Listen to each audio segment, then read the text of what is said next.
जहाँ मंदिर हैं उन्हें तो मंदिर के रूप में स्वीकार करना ही चाहिए सबको। और मंदिर को मंदिर कहने में बुराई क्या है? यदि आपने मंदिर तोड़ करके कुछ और बनाया है तो ये तो आपकी समझदारी है कि आप उसे वापस करें, कहें कि भाई साहब ये आपका मंदिर था, अब हम आपको दे रहे हैं, आप इसे स्वीकार करें। हम सनातनियों को मिलजुल करके संगठित होकर के रहना चाहिए। जहाँ सुमति तहाँ संपत्ति नाना, जहाँ कुमति तहाँ विपत्ति निदाना। हम संगठित रहेंगे तो क्या बुराई होगी? संगठित रहें, बहुत अच्छा है।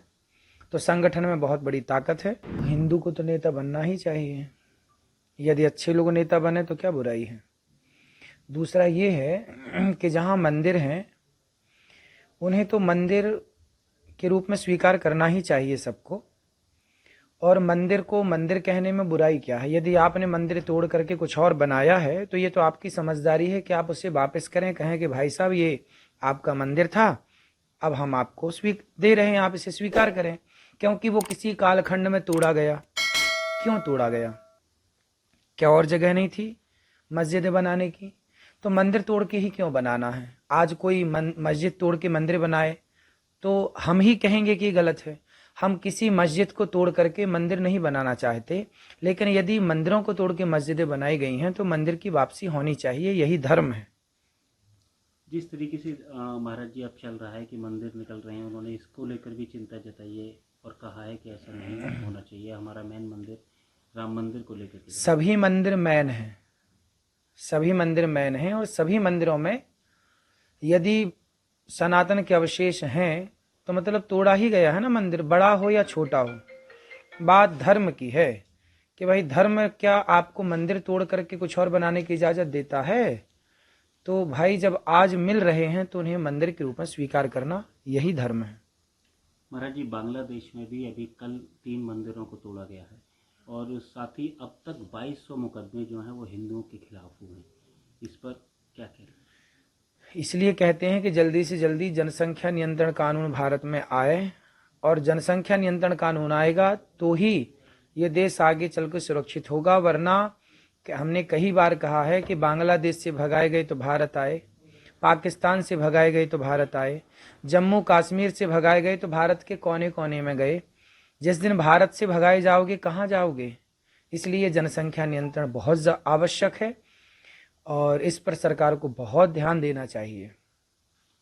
एक योगी जी ने भी आज बयान दिया है कि सनातन की जो सभ्यता है उसको रखने के लिए सनातन की रक्षा बहुत ज़्यादा जरूरी है और उसके लिए आगे आना चाहिए।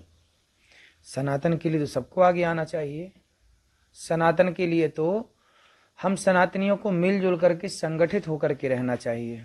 जहाँ सुमति तहाँ संपत्ति नाना, जहाँ कुमति तहाँ विपत्ति निदाना। हम संगठित रहेंगे तो क्या बुराई होगी? संगठित रहें, बहुत अच्छा है। तो संगठन में बहुत बड़ी ताकत है। संगठित रहना ही चाहिए सबको। सनातनी संगठित होते तो इतने लंबे समय तक भारत गुलाम ना होता मुगलों का और अंग्रेजों का। गुलामी का सबसे बड़ा कारण था, अंग्रेजों ने नारा ही दिया, फूट डालो शासन करो। यदि आपने आपस में लड़ाई ना की होती, झगड़ा ना किया होता, तो क्या मजाल कि आपको कोई गुलाम बनाता। इसलिए सनातनियों को जातवाद मिटा करके, छुआछूत मिटा करके, जातियां बनी थी व्यवस्था के लिए, तो व्यवस्था के लिए जातियां ठीक हैं, लेकिन छुआछूत के लिए जातियां ठीक नहीं हैं। छुआछूत को मिटाओ और प्रेम से सनातनियों मिलजुल करके रहोगे तो भला होगा हम सबका। एक लास्ट क्वेश्चन महाराज जी, जिस तरीके से मंदिरों का अब चल रहा है और सनातन के लिए आपको क्या कहना है?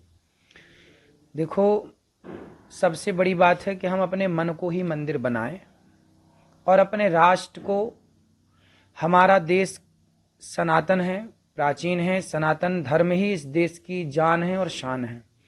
इसलिए हम तो कहते हैं कि गुरुकुलों की स्थापना हो। यदि भारत को बढ़िया विकसित देखना चाहते हैं तो राम के जमाने में, कृष्ण के जमाने में भारत इतना विकसित था कि उड़ने वाले विमान उस दौरान थे। आज की जो विकास, आज का जो विकास है, इससे कई गुना विकसित राम के और कृष्ण के जमाने में यह देश था। वो क्यों था? क्योंकि उस जमाने में गुरुकुल थे। गुरुकुल थे और गुरुकुलों में हमारे ऋषि मुनि जो रिसर्च करके विद्या अर्जित करते थे, वो रिसर्च की हुई विद्या को बच्चों तक पहुंचाते थे और विद्या का कोई शुल्क नहीं था। इसलिए भारत तब कैसा था? तब विश्वगुरु था। जब से स्कूल आए तो विश्वगुरु पता नहीं कहाँ चला गया।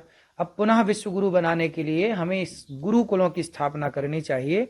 हम उस गुरुकुल में सारे विषय पढ़ाएं, सारी भाषाएं पढ़ाएं, पर मूल रूप से अपने वैदिक सिद्धांत को पढ़ाएं।